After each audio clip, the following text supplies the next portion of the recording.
ಹರೇ ಕೃಷ್ಣ. ಎಲ್ಲ ಕೇಳುಗರಿಗೂ ಶ್ರೀಮದ್ ಭಾಗವತದ ಅಧ್ಯಯನಕ್ಕೆ ಸ್ವಾಗತ. ಶ್ರೀಮದ್ ಭಾಗವತದ 4ನೆಯ ಸ್ಕಂದದಲ್ಲಿ ಧ್ರುವ ಮಹಾರಾಜನ ಕುರಿತಾಗಿ ನಾವು ತಿಳಿದುಕೊಳ್ಳುತ್ತಿದ್ದೇವೆ. ಸ್ವಯಂಭುವ ಮನುವಿನ ಮಗನಾದ ಉತ್ತಾನಪಾದನಿಗೆ ಇಬ್ಬರು ಮಡದಿಯರು, ಸುರುಚಿ ಮತ್ತು ಸುನೀತಿ. ಸುರುಚಿಯ ಮಗ ಉತ್ತಮ, ಸುನೀತಿಯ ಮಗ ಧ್ರುವ. ರಾಜನಾದ ಉತ್ತಾನಪಾದನಿಗೆ ಸುರುಚಿಯನ್ನು ಕಂಡರೆ ಹೆಚ್ಚಿನ ಪ್ರೇಮ, ಆದರೆ ಸುನೀತಿಯ ಬಗೆಗೆ ಅವನಿಗೆ ಅಷ್ಟಾಗಿ ಒಲವಿರಲಿಲ್ಲ.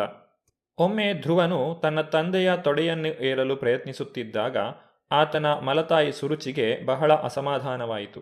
ನೀನು ನನ್ನ ಹೊಟ್ಟೆಯಲ್ಲಿ ಹುಟ್ಟಲಿಲ್ಲವಾದ್ದರಿಂದ ನಿನ್ನ ತಂದೆಯ ತೊಡೆಯ ಮೇಲೆ ಕುಳಿತುಕೊಳ್ಳುವ ಅರ್ಹತೆ ನಿನಗಿಲ್ಲ ಎಂದು ಆಕೆ ನುಡಿದಳು. ಒಂದು ವೇಳೆ ರಾಜನ ಸಿಂಹಾಸನವನ್ನು ಹತ್ತಬೇಕೆಂದು ಇಷ್ಟಪಡುವೆಯಾದಲ್ಲಿ ನೀನು ಇನ್ನೊಂದು ಜನ್ಮವನ್ನು ಪಡೆದು ನನ್ನ ಗರ್ಭದಿಂದ ಹುಟ್ಟಿ ಬರಬೇಕು. ಸುರುಚಿಯ ಈ ಮಾತುಗಳನ್ನು ಕೇಳಿದಂತಹ ಧ್ರುವನು ಕೋಲಿನ ಪೆಟ್ಟು ತಿಂದ ಹಾವು ಬುಸುಗುಟ್ಟುವಂತೆ ತನ್ನ ಮಲತಾಯಿಯ ಕಟುಮಾತುಗಳ ಹೊಡೆತದಿಂದಾಗಿ ಕೋಪದಿಂದ ಬುಸುಗುಟ್ಟುತ್ತಿದ್ದನು. ತಂದೆಯು ಪ್ರತಿಭಟಿಸದೆ ಮೌನವಾಗಿ ಕುಳಿತಿದ್ದುದನ್ನು ನೋಡಿ ತಕ್ಷಣವೇ ಅವನು ತನ್ನ ತಾಯಿಯಾದ ಸುನೀತಿಯ ಬಳಿಗೆ ಬರುತ್ತಾನೆ. ಧ್ರುವನ ತುಟಿಗಳು ಕೋಪದಿಂದ ನಡುಗುತ್ತಿದ್ದವು. ಅವನು ಜೋರಾಗಿ ಅಳುತ್ತಿದ್ದನು. ರಾಣಿ ಸುನೀತಿಯು ತಕ್ಷಣವೇ ಮಗನನ್ನು ಎತ್ತಿಕೊಂಡು ತೊಡೆಯ ಮೇಲೆ ಕುಳ್ಳಿರಿಸಿಕೊಂಡಳು. ಅರಮನೆಯಲ್ಲಿ ಸುರುಚಿಯು ಆಡಿದ ಮಾತುಗಳನ್ನು ಕೇಳಿಸಿಕೊಂಡಿದ್ದವರು ನಡೆದದ್ದೆಲ್ಲವನ್ನೂ ಸುನೀತಿಗೆ ವಿವರವಾಗಿ ಹೇಳಿದರು. ಅದನ್ನು ಕೇಳಿ ಸುನೀತಿಗೂ ಬಹಳ ದುಃಖವಾಯಿತು. ಸುನೀತಿಯು ದೀರ್ಘವಾಗಿ ಉಸಿರು ಬಿಡುತ್ತಿದ್ದಳು. ಈ ಸಂಕಟ ಪರಿಸ್ಥಿತಿಗೆ ವಾಸ್ತವ ಪರಿಹಾರ ಏನೆಂದು ಅವಳಿಗೆ ತಿಳಿದಿರಲಿಲ್ಲ. ಯಾವ ಪರಿಹಾರವನ್ನೂ ಕಾಣದೆ ಅವಳು ತನ್ನ ಮಗನಿಗೆ ಹೀಗೆ ಹೇಳಿದಳು: ನನ್ನ ಮುದ್ದಿನ ಮಗುವೇ, ಇತರರಿಗೆ ಯಾವುದೇ ಅಮಂಗಳವನ್ನು ಆಶಿಸಬೇಡ. ಇತರರಿಗೆ ನೋವನ್ನು ಉಂಟು ಮಾಡುವವನು ತಾನೇ ಆ ನೋವನ್ನು ಅನುಭವಿಸುತ್ತಾನೆ. ಸುರುಚಿಯು ಹೇಳಿದ್ದೆಲ್ಲವೂ ಸರಿಯಾಗಿಯೇ ಇದೆ. ನಿನ್ನ ಸೋದರ ಉತ್ತಮನ ಹಾಗೆಯೇ ನೀನೂ ಅದೇ ಸಿಂಹಾಸನದ ಮೇಲೆ ಕುಳಿತುಕೊಳ್ಳಬೇಕೆಂದು ಇಚ್ಛಿಸುವೆಯಾದರೆ ಮೊದಲು ನಿನ್ನ ಕೋಪವನ್ನು ಬಿಡು. ನಿನ್ನ ಚಿಕ್ಕಮ್ಮನು ಹೇಳಿದ ಮಾತುಗಳನ್ನು ಕಾರ್ಯಗತಗೊಳಿಸಲು ತಕ್ಷಣದಿಂದಲೇ ಪ್ರಯತ್ನಿಸು. ಇನ್ನು ತಡ ಮಾಡದೆ ನೀನು ದೇವೋತ್ತಮ ಪರಮಪುರುಷನ ದಿವ್ಯ ಚರಣ ಕಮಲಗಳನ್ನು ಪೂಜಿಸುವುದರಲ್ಲಿ ನಿರತನಾಗು. ದೇವೋತ್ತಮ ಪರಮಪುರುಷನು ಎಷ್ಟು ದೊಡ್ಡವನೆಂದರೆ ನಿನ್ನ ಮುತ್ತಜ್ಜನಾದ ಬ್ರಹ್ಮದೇವನು ಅವನ ಚರಣ ಕಮಲಗಳನ್ನು ಪೂಜಿಸಿದ್ದಷ್ಟರಿಂದ ಈ ವಿಶ್ವವನ್ನು ಸೃಷ್ಟಿಸಲು ಅಗತ್ಯವಾದ ಅರ್ಹತೆಗಳನ್ನು ಪಡೆದುಕೊಂಡನು. ಪರಮಪ್ರಭುವು ಜನನರಹಿತನು, ಸಕಲ ಜೀವಕೋಟಿಗಳ ಯಜಮಾನನು. ಅಷ್ಟು ಉನ್ನತವಾದ ಸ್ಥಾನದಲ್ಲಿ ಬ್ರಹ್ಮದೇವನಿರುವುದೇ ದೇವೋತ್ತಮ ಪರಮಪುರುಷನ ಕೃಪೆಯಿಂದ. ಯೋಗಿ ಶ್ರೇಷ್ಠರಾದವರು ತಮ್ಮ ಮನಸ್ಸನ್ನು ನಿಗ್ರಹಿಸಿ ಪ್ರಾಣವನ್ನು ನಿಯಂತ್ರಿಸಿಕೊಂಡು ಅವನನ್ನು ಪೂಜಿಸುತ್ತಾರೆ. ನಿನ್ನ ತಾತ ಸ್ವಯಂಭುವ ಮನುವು ಮಹಾಯಾಗಗಳನ್ನು ಆಚರಿಸಿ ಬೇಕಾದಷ್ಟು ದಾನಧರ್ಮಗಳನ್ನು ಮಾಡಿದನು. ಕುಂದಿಲ್ಲದ ಶ್ರದ್ಧಾಭಕ್ತಿಗಳಿಂದ ದೇವೋತ್ತಮ ಪರಮಪುರುಷನನ್ನು ಪೂಜಿಸಿ ಮೆಚ್ಚಿಸಿದನು. ಅದರಿಂದಾಗಿ ಅಪಾರವಾಗಿ ಐಹಿಕ ಸುಖ ಸಂತೋಷಗಳನ್ನು, ಆಮೇಲೆ ಮೋಕ್ಷವನ್ನು ಪಡೆದು ಯಶಸ್ವಿಯಾದನು. ನೀನು ಭಕ್ತವತ್ಸಲನಾದ ದೇವೋತ್ತಮ ಪರಮಪುರುಷನ ಆಶ್ರಯವನ್ನು ಪಡೆ. ಜನನ ಮರಣಗಳ ಚಕ್ರದಿಂದ ಬಿಡುಗಡೆಯನ್ನು ಬಯಸುವವರು ಯಾವಾಗಲೂ ಭಕ್ತಿ ಸೇವೆಯಲ್ಲಿ ನಿರತರಾಗಿ ಭಗವಂತನ ದಿವ್ಯ ಚರಣ ಕಮಲಗಳಲ್ಲಿ ಆಶ್ರಯವನ್ನು ಪಡೆಯುತ್ತಾರೆ. ನಿನಗೆ ನಿಗದಿಯಾಗಿರುವ ವೃತ್ತಿಧರ್ಮವನ್ನು ಆಚರಿಸುವುದರ ಮೂಲಕ ಪರಿಶುದ್ಧನಾಗಿ ನಿನ್ನ ಹೃದಯದಲ್ಲಿ ದೇವೋತ್ತಮ ಪರಮಪುರುಷನನ್ನು ನೆಲೆಗೊಳಿಸಿಕೊ. ಒಂದೇ ಒಂದು ಕ್ಷಣವಾದರೂ ಮನಸ್ಸು ಅತ್ತಿತ್ತ ಹೋಗದಂತೆ ಅನನ್ಯ ಭಾವದಿಂದ ಅವನ ಸೇವೆಯಲ್ಲಿ ನಿರತನಾಗು. ಧ್ರುವ ಮಹಾರಾಜನ ತಾಯಿ ಸುನೀತಿಯು ಮಾಡಿದ ಬೋಧನೆಯ ಉದ್ದೇಶ ಅವನ ಅಪೇಕ್ಷಿತ ಗುರಿಯ ಪೂರೈಕೆ. ಧ್ರುವನು ಅದನ್ನು ಮನಸ್ಸಿಟ್ಟು ಪರಿಶೀಲಿಸಿ ಬುದ್ಧಿಪೂರ್ವಕವಾಗಿ ದೃಢಸಂಕಲ್ಪದಿಂದ ತನ್ನ ತಂದೆಯ ಮನೆಯನ್ನು ತೊರೆದು ಹೊರಟನು. ನಾರದ ಮುನಿಗಳು ಈ ವೃತ್ತಾಂತವನ್ನು ಕೇಳಿ ಧ್ರುವ ಮಹಾರಾಜನ ವರ್ತನೆಯನ್ನು ತಿಳಿದು ಆಶ್ಚರ್ಯಚಕಿತರಾದರು. ಅವರು ಧ್ರುವನ ಬಳಿಗೆ ಬಂದು ತಮ್ಮ ಸರ್ವ ಪುಣ್ಯಕರವಾದ ಕೈಯಿಂದ ಆ ಬಾಲಕನ ತಲೆಯನ್ನು ಸ್ಪರ್ಶಿಸಿ ಈ ರೀತಿಯಾಗಿ ನುಡಿದರು: ಬಲಶಾಲಿಗಳಾದ ಈ ಕ್ಷತ್ರಿಯರ ಮನೋಧರ್ಮವು ಎಷ್ಟು ಆಶ್ಚರ್ಯಕರ! ತಮ್ಮ ಪ್ರತಿಷ್ಠೆಗೆ ಎಳ್ಳಷ್ಟು ಕುಂದುಂಟಾದರೂ ಅವರು ಸಹಿಸುವುದಿಲ್ಲ. ಸ್ವಲ್ಪ ಯೋಚಿಸಿ ನೋಡಿ, ಈ ಬಾಲಕನು ಇನ್ನೂ ಶಿಶು. ಆದರೂ ಮಲತಾಯಿ ಆಡಿದ ಕಟುವಾದ ಮಾತುಗಳು ಅವನಿಗೆ ಸಹಿಸಲು ಅಸಾಧ್ಯವಾಗಿ ಬಿಟ್ಟವು. ನನ್ನ ಪ್ರೀತಿಯ ಮಗುವೇ, ಈಗ ನೀನಿನ್ನೂ ಆಟಪಾಠಗಳಲ್ಲಿ ತೊಡಗಿರಬೇಕಾದ ಪುಟ್ಟ ಬಾಲಕನು. ಆತ್ಮಗೌರವಕ್ಕೆ ಕುಂದುಂಟು ಮಾಡಿದ ಆ ಮಾತುಗಳಿಂದ ನೀನೇಕೆ ಇಷ್ಟು ವ್ಯಥಿತನಾಗಿರುವೆ? ನಿನ್ನ ಆತ್ಮಗೌರವಕ್ಕೆ ಚ್ಯುತಿ ಉಂಟಾಯಿತೆಂದು ಭಾವಿಸಿದ್ದರೆ ಅದರಿಂದ ನೀನು ಅತೃಪ್ತನಾಗಲು ಕಾರಣವಿಲ್ಲ. ಆ ಬಗೆಯ ಅತೃಪ್ತಿಯು ಭ್ರಮಾತ್ಮಕ ಮಾಯಾಶಕ್ತಿಯ ಇನ್ನೊಂದು ಲಕ್ಷಣವೇ ಆಗಿದೆ. ಪ್ರತಿಯೊಬ್ಬ ಜೀವಿಯು ತನ್ನ ಹಿಂದಿನ ಕರ್ಮಗಳ ಫಲಗಳಿಂದ ನಿಯಂತ್ರಿತನಾಗಿರುತ್ತಾನೆ. ಬೇರೆ ಬೇರೆ ಬಗೆಯ ಜೀವಿಗಳು ಬೇರೆ ಬೇರೆಯಾಗಿ ಸುಖಪಡುತ್ತಲೋ ಕಷ್ಟಪಡುತ್ತಲೋ ಇರುವುದಕ್ಕೆ ಇದೇ ಕಾರಣ. ದೇವೋತ್ತಮ ಪರಮಪುರುಷನ ಕಾರ್ಯಗತಿಯು ಅತ್ಯಾಶ್ಚರ್ಯಕರವಾದದ್ದು.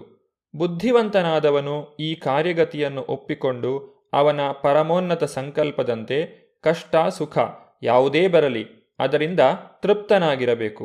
ಈಗ ನೀನು ನಿನ್ನ ತಾಯಿ ಹೇಳಿದಂತೆ ಭಗವಂತನ ಅನುಗ್ರಹವನ್ನು ಪಡೆಯುವುದಕ್ಕಾಗಿ ಯೋಗ ಮಾರ್ಗವನ್ನು ಹಿಡಿಯಲು ನಿರ್ಧರಿಸಿದ್ದೀಯೆ. ಆದರೆ ನನ್ನ ಅಭಿಪ್ರಾಯದಲ್ಲಿ ಅದಕ್ಕೆ ಅಗತ್ಯವಾದ ತಪಶ್ಚರ್ಯಗಳು ಸಾಮಾನ್ಯ ಮನುಷ್ಯನಿಗೆ ಸಾಧ್ಯವಾಗುವಂತಹದಲ್ಲ. ದೇವೋತ್ತಮ ಪರಮಪುರುಷನನ್ನು ತೃಪ್ತಿಪಡಿಸುವುದು ತುಂಬ ಕಷ್ಟ. ಅನೇಕ ಜನ್ಮಗಳ ಕಾಲ ಈ ಸಾಧನೆ ಮಾಡುತ್ತಾ ಭೌತಿಕ ಕಶ್ಮಲಗಳ ಸೋಂಕು ತಗಲದಂತೆ ಎಚ್ಚರಿಕೆಯಿಂದಿದ್ದು ಅಖಂಡವಾಗಿ ಸಮಾಧಿ ಸ್ಥಿತಿಯಲ್ಲಿ ಮತ್ತು ಹಲವು ತೆರನಾದ ಉಗ್ರ ತಪಶ್ಚರ್ಯಗಳಲ್ಲಿ ನಿರತರಾಗಿದ್ದರೂ ಅನೇಕ ಯೋಗಿ ಶ್ರೇಷ್ಠರು ಭಗವತ್ ಸಾಕ್ಷಾತ್ಕಾರದ ಹಾದಿಯ ಕೊನೆಯನ್ನೇ ಕಾಣಲು ಅಸಮರ್ಥರಾದರು. ಆದ್ದರಿಂದ ನೀನು ಈ ಪ್ರಯತ್ನದಲ್ಲಿ ತೊಡಗಬೇಡ, ಅದು ಯಶಸ್ವಿಯಾಗುವುದಿಲ್ಲ. ನೀನು ಮನೆಗೆ ಹಿಂದಿರುಗುವುದು ಮೇಲು. ಬೆಳೆದು ದೊಡ್ಡವನಾದ ಮೇಲೆ ಭಗವತ್ ಕೃಪೆಯಿಂದ ನಿನಗೆ ಈ ತಪಶ್ಚರ್ಯೆಯನ್ನು ಕೈಗೊಳ್ಳಲು ಅವಕಾಶವು ಒದಗುತ್ತದೆ. ಆಗ ನೀನದನ್ನು ಆಚರಿಸಬಹುದು. ನಾರದ ಮುನಿಗಳ ಉಪದೇಶವನ್ನು ಕೇಳಿಸಿಕೊಂಡಂತಹ ಧ್ರುವ ಮಹಾರಾಜನು ಅವರಲ್ಲಿ ಈ ರೀತಿಯಾಗಿ ನುಡಿದನು.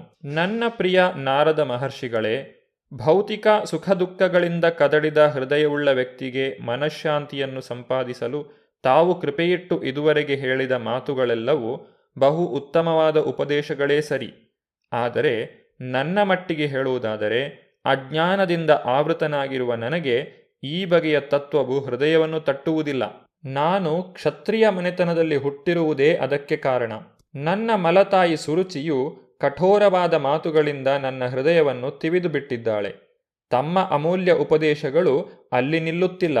3 ಲೋಕಗಳಲ್ಲಿಯೂ ನನ್ನ ತಂದೆ ತಾತಂದಿರೂ ಸಾಧಿಸಿರದ ಅತ್ಯುನ್ನತವಾದ ನೆಲೆಯೊಂದನ್ನು ಪಡೆದುಕೊಳ್ಳಲು ನಾನು ಬಯಸುತ್ತೇನೆ. ತಾವು ನನಗೆ ಉಪಕಾರ ಮಾಡುವುದಾದರೆ ನನ್ನ ಜೀವನ ಲಕ್ಷ್ಯವನ್ನು ಸಾಧಿಸಿಕೊಳ್ಳಲು ಸಾಧ್ಯವಾಗುವ ಸರಿಯಾದ ದಾರಿಯನ್ನು ಕೃಪೆಯಿಟ್ಟು ನನಗೆ ಉಪದೇಶಿಸಿರಿ. ತಾವು ಬ್ರಹ್ಮದೇವನ ಅರ್ಹಪುತ್ರರು. ಸಮಸ್ತ ವಿಶ್ವದ ಕಲ್ಯಾಣಕ್ಕಾಗಿ ವೀಣೆಯನ್ನು ನುಡಿಸುತ್ತಾ ಸಂಚರಿಸುವಿರಿ. ತಾವು ಸಮಸ್ತ ಜೀವಕೋಟಿಗಳ ಪ್ರಯೋಜನಕ್ಕಾಗಿ ಬ್ರಹ್ಮಾಂಡದಲ್ಲಿ ಸುತ್ತುವ ಸೂರ್ಯನ ಹಾಗೆ ಇದ್ದೀರಿ. ನಾರದ ಮುನಿಗಳು ಧ್ರುವ ಮಹಾರಾಜನ ಮಾತುಗಳನ್ನು ಕೇಳಿ ಅವನ ಬಗೆಗೆ ಅನುಕಂಪ ತಾಳಿದರು. ಅವನ ಮೇಲೆ ಕೃಪೆಯನ್ನು ತೋರಿಸುವ ಸಲುವಾಗಿ ಈ ರೀತಿಯಾಗಿ ಸಲಹೆ ನೀಡಿದರು. ದೇವೋತ್ತಮ ಪರಮಪುರುಷನಿಗೆ ಭಕ್ತಿ ಸೇವೆ ಮಾಡುವ ದಾರಿಯನ್ನು ಹಿಡಿಯಬೇಕೆಂದು ನಿನ್ನ ತಾಯಿ ಸುನೀತಿಯು ನಿನಗೆ ನೀಡಿದ ಉಪದೇಶವು ತುಂಬ ಉಚಿತವಾಗಿದೆ. ಆದ್ದರಿಂದ ನೀನೀಗ ಪರಮಪ್ರಭುವಿನ ಭಕ್ತಿ ಸೇವೆಯಲ್ಲಿ ಸಂಪೂರ್ಣವಾಗಿ ತಲ್ಲೀನನಾಗಬೇಕು. ಚತುರ್ವಿಧ ಪುರುಷಾರ್ಥಗಳ ಅಂದರೆ ಧರ್ಮ, ಅರ್ಥ, ಕಾಮ ಮತ್ತು ಕೊನೆಗೆ ಮೋಕ್ಷ ಇವುಗಳನ್ನು ಫಲವಾಗಿ ಪಡೆಯ ಬಯಸುವ ವ್ಯಕ್ತಿಯು ದೇವೋತ್ತಮ ಪರಮಪುರುಷನ ಭಕ್ತಿ ಸೇವೆಯಲ್ಲಿ ನಿರತನಾಗಬೇಕು. ಏಕೆಂದರೆ ಅವನ ದಿವ್ಯ ಚರಣ ಕಮಲಗಳ ಆರಾಧನೆಯು ಸಮಸ್ತ ಬಯಕೆಗಳನ್ನೂ ಈಡೇರಿಸುತ್ತದೆ. ಮಗು, ನಿನಗೆ ಸಕಲ ಶುಭಗಳು ಒದಗಿ ಬರಲೆಂದು ಹಾರೈಸುತ್ತೇನೆ. ನೀನು ಯಮುನಾ ನದಿ ತೀರಕ್ಕೆ ಹೋಗು. ಅಲ್ಲಿ ಮಧುವನ ಎಂಬ ಹೆಸರಿನ ಪುಣ್ಯಪ್ರದವಾದ ಅರಣ್ಯವಿದೆ. ಅಲ್ಲಿ ನೀನು ಪರಿಶುದ್ಧನಾಗುವೆ. ಅಲ್ಲಿಗೆ ಹೋಗುವಷ್ಟರಿಂದಲೇ ವ್ಯಕ್ತಿಯು ಸದಾ ಅಲ್ಲಿ ನೆಲೆಸಿರುವ ದೇವೋತ್ತಮ ಪರಮಪುರುಷನ ಸಾಮೀಪ್ಯಕ್ಕೆ ಬಂದಂತಾಗುತ್ತದೆ. ಕಾಲಿಂದಿ ಎಂದು ಹೆಸರಾಗಿರುವ ಯಮುನಾ ನದಿಯಲ್ಲಿ ನೀನು ಪ್ರತಿದಿನವೂ 3 ಸಾರಿ ಸ್ನಾನ ಮಾಡಬೇಕು. ಅದು ಬಹಳ ಪವಿತ್ರವೂ ಮಂಗಳಕರವೂ ಸ್ವಚ್ಛವೂ ಆದ ನೀರು. ಸ್ನಾನವಾದ ನಂತರ ಅಷ್ಟಾಂಗ ಯೋಗಕ್ಕೆ ಅಗತ್ಯವಾದ ನಿಯಮಗಳನ್ನು ಆಚರಿಸಿ ಶಾಂತವೂ ಹಿತಕರವೂ ಆದ ಆಸನದಲ್ಲಿ ಕುಳಿತುಕೊಳ್ಳಬೇಕು. ನಾರದ ಮುನಿಗಳ ಈ ಮಾತಿನಿಂದ ಧ್ರುವ ಮಹಾರಾಜನಿಗೆ ಈಗಾಗಲೇ ಅಷ್ಟಾಂಗ ಯೋಗವನ್ನು ಆಚರಿಸುವುದು ಹೇಗೆ ಎಂಬುದು ಉಪದೇಶವಾಗಿದೆ ಎಂಬುದು ತಿಳಿಯುತ್ತದೆ. ಭಗವದ್ಗೀತೆಯ 6ನೇ ಅಧ್ಯಾಯದಲ್ಲಿ ನಾವು ಈಗಾಗಲೇ ಅಷ್ಟಾಂಗ ಯೋಗದ ಆಚರಣೆಯ ಬಗ್ಗೆ ತಿಳಿದುಕೊಂಡಿದ್ದೇವೆ. ಅಷ್ಟಾಂಗ ಯೋಗ ಎನ್ನುವುದು ಕೇವಲ ದೈಹಿಕ ವ್ಯಾಯಾಮವಲ್ಲ, ಅದು ಭಗವಂತನ ರೂಪದ ಮೇಲೆ ಮನಸ್ಸನ್ನು ಕೇಂದ್ರೀಕರಿಸುವ ಸಾಧನೆ. ಭಗವದ್ಗೀತೆಯಲ್ಲಿ ವರ್ಣಿಸಿರುವಂತೆ ತನ್ನ ಆಸನದಲ್ಲಿ ಕುಳಿತುಕೊಳ್ಳುವ ಮೊದಲು ವ್ಯಕ್ತಿಯು ಪವಿತ್ರವೂ ನಿರ್ಮಲವೂ ಆದ ಜಲದಲ್ಲಿ ಪ್ರತಿದಿನವೂ 3 ಬಾರಿ ಸ್ನಾನ ಮಾಡಿ ತನ್ನ ದೇಹವನ್ನು ಸ್ವಚ್ಛಗೊಳಿಸಿಕೊಳ್ಳಬೇಕು. ಯಮುನಾ ನದಿಯ ನೀರು ಸಹಜವಾಗಿಯೇ ನಿರ್ಮಲವೂ ಶುದ್ಧವೂ ಆಗಿದೆ. ದಿನವೂ 3 ಸಾರಿ ಅದರಲ್ಲಿ ಮೀಯುವವನು ತನ್ನ ದೇಹವನ್ನು ಅತ್ಯುತ್ತಮವಾದ ರೀತಿಯಲ್ಲಿ ಸ್ವಚ್ಛಪಡಿಸಿಕೊಂಡಂತಾಗುತ್ತದೆ. ಆದ್ದರಿಂದಲೇ ನಾರದ ಮುನಿಗಳು ಧ್ರುವ ಮಹಾರಾಜನಿಗೆ ಯಮುನಾ ನದಿ ತೀರಕ್ಕೆ ಹೋಗಲು ಬಹಿರಂಗ ಶುದ್ಧಿಯನ್ನು ಮಾಡಿಕೊಳ್ಳಲು ಹೇಳಿದರು. ಯೋಗ ಸಾಧನೆಯಲ್ಲಿ ಇದು ಒಂದು ಭಾಗವಾಗಿರುತ್ತದೆ. ನಾರದ ಮುನಿಗಳು ಧ್ರುವ ಮಹಾರಾಜನಿಗೆ ಮಾಡಿದಂತಹ ಉಪದೇಶದ ಬಗ್ಗೆ ಹೆಚ್ಚಿನ ವಿವರಗಳನ್ನು ನಾವು ಮುಂದಿನ ಸಂಚಿಕೆಯಲ್ಲಿ ನೋಡೋಣ. ಧನ್ಯವಾದಗಳು. ಹರೇ ಕೃಷ್ಣ.